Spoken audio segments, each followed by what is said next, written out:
In this installment I will cover a little bit about Daniel's journal, some time issues regarding character movements, and one storyline that got completely cut out of season 5. This Daniel-centric episode is a classical flashback episode, and I want to mention a few things before we start looking at the treks on the island. A common question regarding Daniel's flashback is his journal. Many assume that the journal was custom made, with its suave cover and floral embossing. But the fact is that this is a journal that can be bought. It was actually quite popular when Lost introduced Daniel Faraday in 2008, because that's also the year when Twilight came out. This became known as Edward Cullen's journal, and is from the same Italian manufacturer. Elvis Hawking might have been in Italy and visited the mathematician Enzo Valenzetti, the man who created the equation that became the basis of the Dharma Initiative. Valenzetti gave numerical values to the core environmental and human factors in his equation. 4, 8, 15, 16, 23, and 42. And she found the exact journal there. She bought it and she would later give it to Daniel. It was a completely blank journal that he had to fill. The last additions Faraday made were just days before his death. He probably found more information on the Jughead bomb and figured out that he could negate the energy at the Swan Station. These additions might have been written during his research in Ann Arbor. I still think it's quite spectacular that Daniel might have lived almost 3 years in the real world before he was technically born. What would he do if he had to show an ID to someone? What would his medical record look like? Did he vote in the 1976 presidential election? One election he would know the outcome of. Unfortunately, we don't see him living the life in 1970s Michigan, but cut straight to him traveling back to the island. Dan. Hey, Miles. The variable begins at day 4 in the post-return timeline in 1977. This is a crazy day, because the incident is on this day. It's early in the morning. The group have driven from the submarine dock and back to the barracks. Pio Chang goes asleep, and sleeps until 8:15 AM. One small addition here. I didn't realize that we actually get a confirmation on where Jack lives in this episode.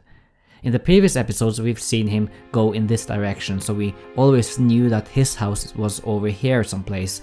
But we can see from this shot that they exit this house and we can see the gazebo over here. Which means that the chronology is as follows. At first this was Ben and Roger's house, and then in 1974 this was a hiding house, so maybe Ben and Roger still lived there. But in 1977, Ben and Roger probably moved to another house, because this is Jack's house now. Which is quite fun. Did Jack pick this house because he actually lived in this house when he stayed with the others in 2004? That's the exact same house. Miles, I need you to bring me the orchid. Can you drive me right now, please? Yeah, sure, I guess. Meanwhile, Daniel and Miles head out to the orchid, after being here at Jack's place. It is around 6 in the morning when they leave, at least from what Jack said. Could be like 6:30 or closer to 7. We don't know how precise Jack is, so when it's 8:15, Pio wakes up, does his morning routine, goes to this building and is then brought to the orchid. It's a bit weird that Miles and Faraday waited here at the orchid for over 2 hours.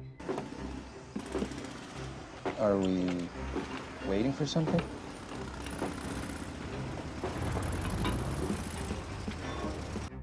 Daniel follows Pierre down to the orchid. This scene is what we saw in the season 5 premiere. Daniel tells Chang to evacuate the island because of a greater amount of energy about to release under the Swan Station in 6 hours. When asked how he knows this, Daniel tells he is from the future. Fun fact, this is all CGI. Lost is often criticized for its poor visual effects, but sometimes they have some rather invisible shots that look great. Everyone meets at LaFleur's house to discuss whether to hide in the jungle or to take the submarine. Jin and Hurley vote to remain on the island. Daniel and Miles have arrived back from the orchid, and they enlist Jack and Kate's help to find his mother, while Juliet prepares to move the party to the beach. This episode highlights an idea when something was planned and didn't come through. In Comic-Con 2008, the showrunners showed us a secret clip that was going to be a tease for Season 5. This is something they did the year before. The year before they screened a part of the orientation film for the orchid. Hello, I'm Dr. Edgar Haliwax, and this is the orientation film for Station 6 of the Dharma Initiative. As you've no doubt surmised, Station 6 or the orchid, is not a botanical research. Remember, this was July 2007. The Orchid orientation film wouldn't be seen until May 2008. Hello, I'm Dr. Edgar Hallerwax. This is the orientation film for Station 6 of the Dharma Initiative. As you've no doubt surmised, Station 6, or the Orchid, is not a botanical research unit. So this was one brilliant way to show that some things are planned way in advance. They did a similar thing for Comic-Con 2008, which took place after Season 4 had ended, and people were already theorizing that the island went back in time. In this video we see Pierre Chang revealing his real name. If you're watching this now, you already know that my real name is Pierre Chang, and I... Stanislaw, just take him outside! Please! One chance at this. And I am a professor of theoretical astrophysics from Ann Arbor, Michigan. I was brought to the God-forsaken island years ago to conduct experiments to study the Kerr metric solution of the Einstein field equations, and to, if I can keep this pinhole open long enough, you should be receiving my message roughly 30 years if you're this now. The American president is a man named George W. Bush. You share digital information instantaneously on something called internet. And unfortunately, my colleagues and I are all dead. Kind of violent purge. One that we are apparently powerless to escape. This information comes to me from a source that has proven itself to be credible. None of that matters. Doesn't matter. Just get to it. Please.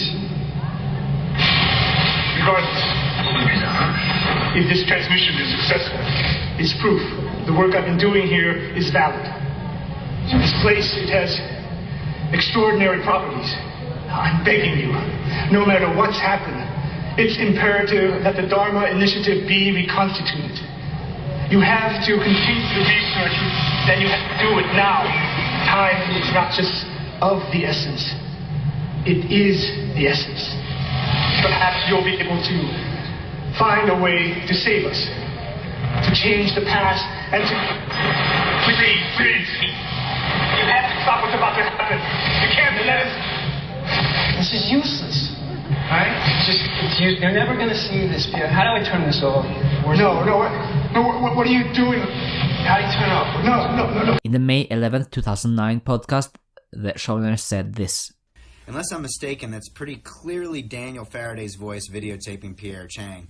As we know, though, Dan got capped before such a videotaping could even happen. I know you don't want to reveal too much about continuity and what can't be changed, but can you tell us whether that was intentional or a whoopsie? First off, we conceived our material for Comic-Con a long time ago and ahead of the regular season. And so, sometimes we have sort of story intentions, and really the vast majority of the time they come to conclusion in the series. But in this case, we had an idea and we were unable to completely follow through the idea for several different reasons. We don't consider what goes on in Comic-Con canon. I mean, we try to make it tied to the show, but the only thing that really is canon is the show for us. And so we sort of felt like, since we really couldn't get back to that story branch based on the way the show naturally evolved. I mean, we don't do this thing in the abstract. J.K. Rowling has the great luxury and privilege of being utterly in control of all the characters in her universe, but we do our show in collaboration with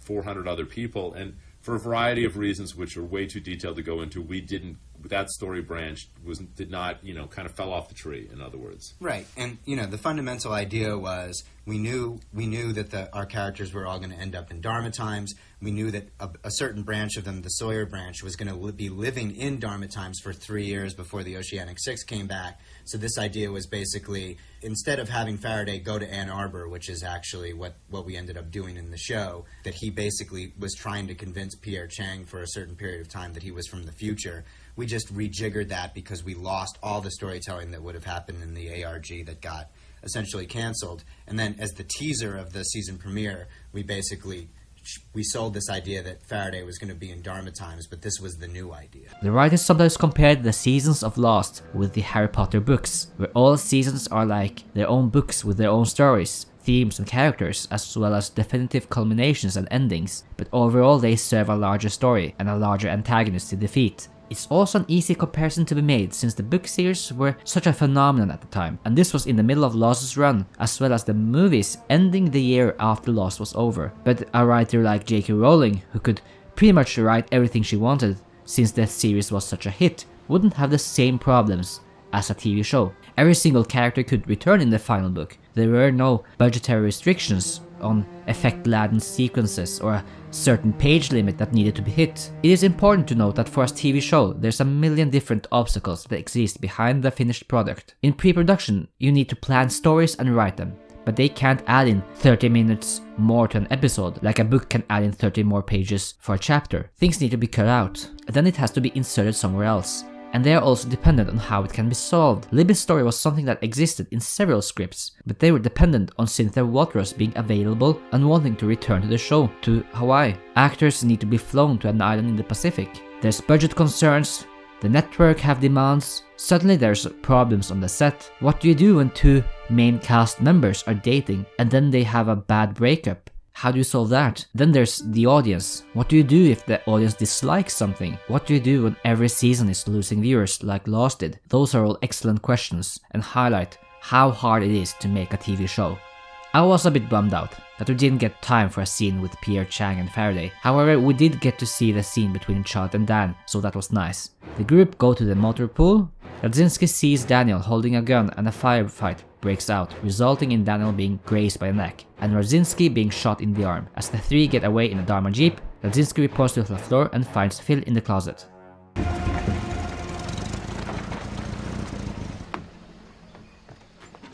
Remember the code? Yeah, I got it. The group trek all the way here to a river, 4 hours before the incident. Daniel reaches the hostiles' camp seeking out Eloise and holds Richard Albert at gunpoint. Eloise shoots Daniel from behind. Next week is going to be a mammoth in Lost Treks. Hope you're already subscribed to this channel. See you in a week.